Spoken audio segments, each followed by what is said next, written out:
Mario Kart World has one of, if not the most diverse and interesting roster in the whole franchise. But why not expand it? The game currently has 50 drivers, 30 returning drivers, and 20 newcomers. The newcomers seem to be mostly enemies seen on many of the tracks, making for a random selection of drivers. I mean, drivers like the Swoops, Pokies, Sting Bees, and even the cow from Moo Meadows is here. I'm not complaining though, these are awesome additions. Random, but awesome. But how about we get about 10 more drivers along with the DLC?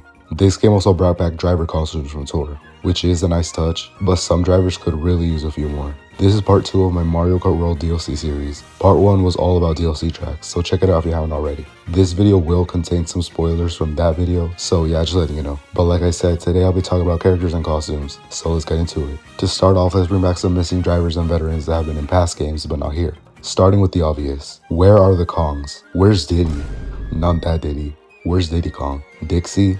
Not that Dixie. Dixie Kong. And Funky Kong? These are drivers people would love and have been wondering why they aren't in World. And with a track that I mentioned in my last video on DK Spaceport, these characters make sense to be here. Next, I would say Kormet, but Kormet is unfortunately an item in this game rather than a driver. Though I would have loved Kamek, I think a worthy replacement is King Bob-omb. Crazy how he's not here. He debuted in Tor alongside Airship Fortress, so it's perfect because then both him and the track he debuted in would be here. Also Petey Piranha. He came back in Tor and 8 Deluxe, but let's bring him over to World 2. With Piranha Plant Pipeline, which I mentioned in my last video, he makes sense to be here as well. Also with Mushroom Park, which I mentioned in my last video, since he is a boss there.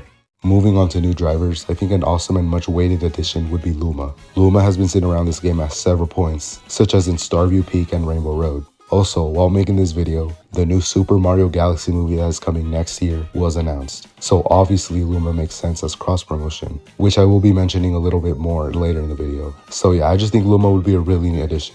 He's cute, little, and just perfect. Following the theme of being little, how about Ninji? With Cheep Cheep Falls being aesthetically reminiscent to feudal Japan, Ninja would be a neat addition since back then ninjas were active. Also, I did mention Ninja Hideaway in my last video, so Ninja's a perfect choice. Now, this might be biased, but what if we got Professor Egad? I mean, he was robbed from his spot in Mario Kart DS for Dry Bones, which is a GOAT, don't get me wrong. But Egad deserves his spotlight now. The inclusion of Boo Cinema would match his Luigi's Mansion debut. Also, let's bring in another old dude, Toadsworth. We got Peach Beach and Pianta, which remind me a lot of Mario Sunshine. So let's get them out of the parade cart and onto the actual road. Now for the last newcomer on my list, how about Boom Boom? Boom Boom is seen around the map and can easily be a driver. He's been wanted as a driver for a while too, so this would actually be the perfect game.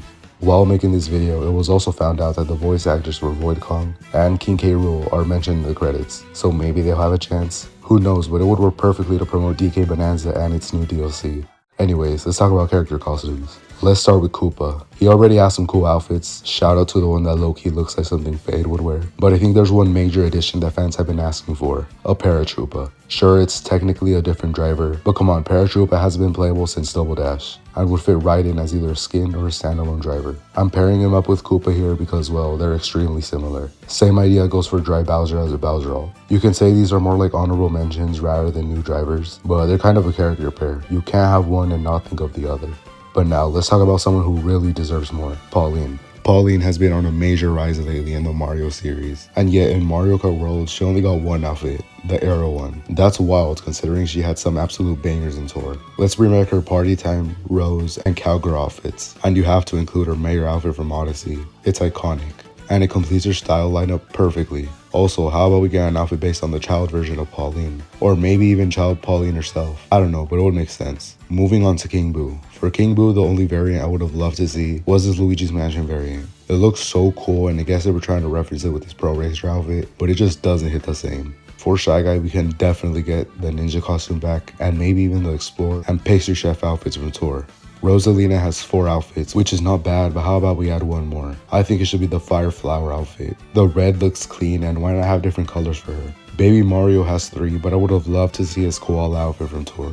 It's the cutest thing ever. And while we're at it, why not give Baby Luigi a summertime outfit as well? Credits to Sergeant Spike on Reddit for the render I'm showing right now. Now let's talk Donkey Kong. Give him the Gladiator outfit from Tour. Why? Because Venice Voyage, Salty Speedway is right there, and it's undoubtedly inspired by Venice in Italy and Rome, you know. Also, let's not forget about Bowser Jr. Let's give him his pirate outfit from Tour. With Airship Fortress, it's just the perfect pairing. Wonder Bowser Jr. looks really dope as well, so let's have it here too. Also, let's see Meowser Jr. up in here. And while we're at it, let's add Meowser too. These are awesome alts, and I love 3D World, so let's see it. They're really cool. Pianta was a great addition to the roster, but we can give him a few costumes. People forget that Piantas come in all colors and clothing, so taking inspo for some of those outfits in Sunshine, how about a Captain Pianta? Or maybe even a police one. The police Piantas played a huge role in the story of Mario Sunshine, so referencing it would be really nice. And maybe they can even add female Pianta, separately or as a costume would be cool. Now for my goat Yoshi, we have an incredible selection, but let's give him his SML Black Yoshi drip. Just kidding, I love Yoshi's outfits, they're all peak. But on a real note, they should probably add the option to play as every colored Yoshi, Birdo, and Shy Guy, just like a NA Deluxe. Now for an original idea, why not give Drybones a costume? I thought of one and came up with a Calavera / Sugar Skull look. I mean, Drybones Burnout is heavily inspired by the Dia de los Muertos culture, so it makes sense. It's colorful, festive, and adds some cultural elements to his design, and this is really cool. This one is simple but important. Why is Hammer Bro the only bro here? Let's complete the squad. Add Fire, Ice, and Boomerang Bro. They've all raced before, and they all have different styles, so why not? And lastly, where are the Miis, bro? We need Miis in this game. For you. It's too late, you blew it. Miis are iconic and have been in every Mario Kart game since Wii, but they're absent here. It's just crazy to me how they weren't available from the start. Though the new Tomodachi Life game is set to release, so maybe they'll have a chance. And that's all I got for Mario Kart World DLC drivers and costumes. To recap, we got 5 newcomers, 5 veterans, around 9 honorable mentions, and about 20 driver costumes I'd like to see added. I know it's a lot and pretty unrealistic, but it's cool to think about, and maybe some ideas have higher chances than others. But yeah, like I said in the beginning of the video, this is part 2 of the Mario Kart World DLC series. And in the next and final part, I'll cover battle mode and extras. If you enjoyed the video, make sure to like and subscribe, and let me know in the comments which characters or costumes you want to see added. Thank you so much for watching, and until next time, goodbye.